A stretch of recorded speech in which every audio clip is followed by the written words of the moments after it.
Okay, so here are some more interesting Roux solves. So this first one is by Jo Hung. It's in his sub 9 average of 5 video, the third solve, and once again it'll be timestamped in the description. So Jo Hung solves with blue or green on bottom. So I scrambled with yellow on front and white on top, just so it's easier to understand for most people. And so what he does was, for this solve, he actually does first block a Y rotation away. And basically he saw that he could do FB kind of like this, like that, with a D F prime to solve the square. And then he'll end off with like a B move looking thing. So instead he decided to do it like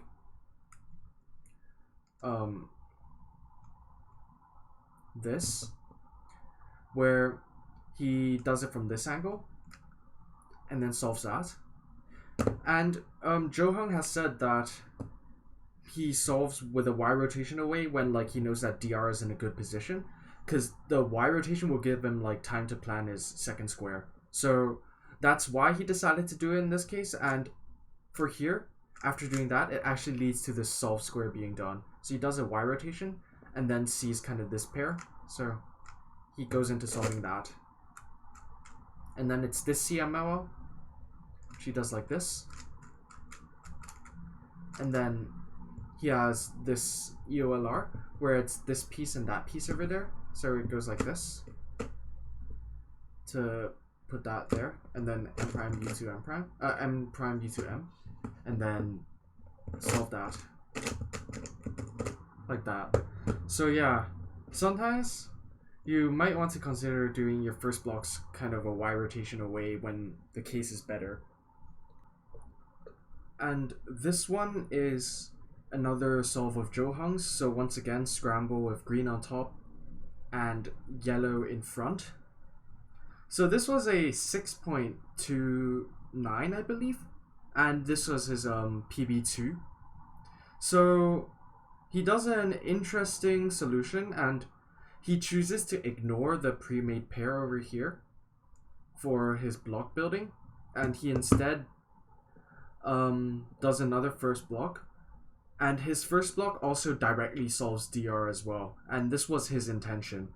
So what he saw was essentially this like a DL thing, and he has this pair over here with this piece and this piece, so he can kind of do like that and then R2 to pair it. But what he saw was that he wanted this to like go here, and when he does this it kind of disrupts that and then leaves the other pair in a kind of bad position. So what he does to get this to a good insert is do this, and that leaves this piece alone. So he solves it like that to solve the square.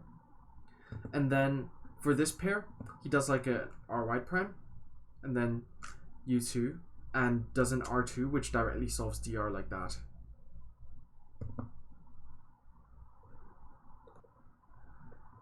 And what Jo Hung does next is solves this pair over here with this and this, and he does it like this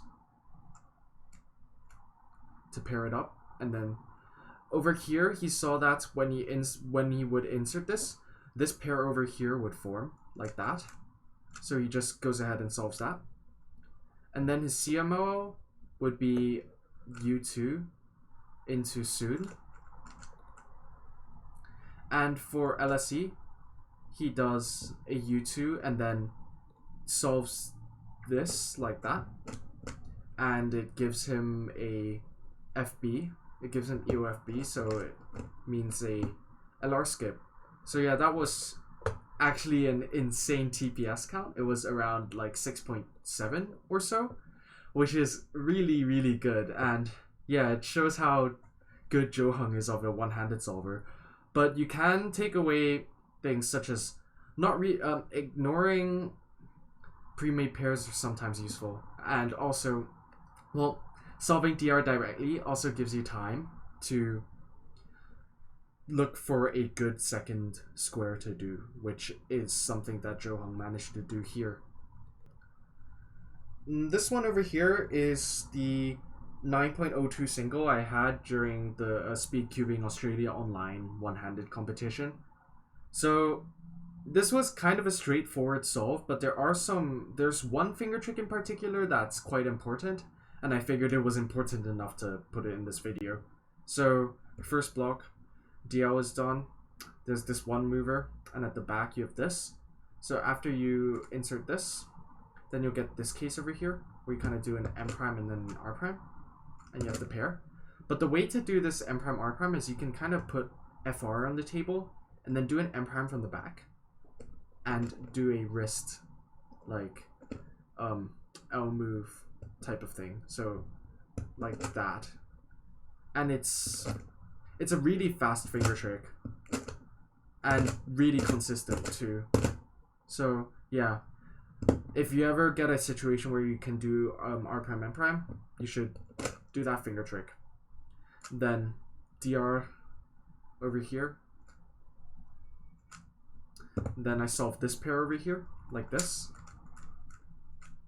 and then I solve this pair like that. And it leads to a soon CMO. So I see an arrow and I see it's probably going to be a bad arrow. So I just hope for a good EOLRB, which I do get over here, like that.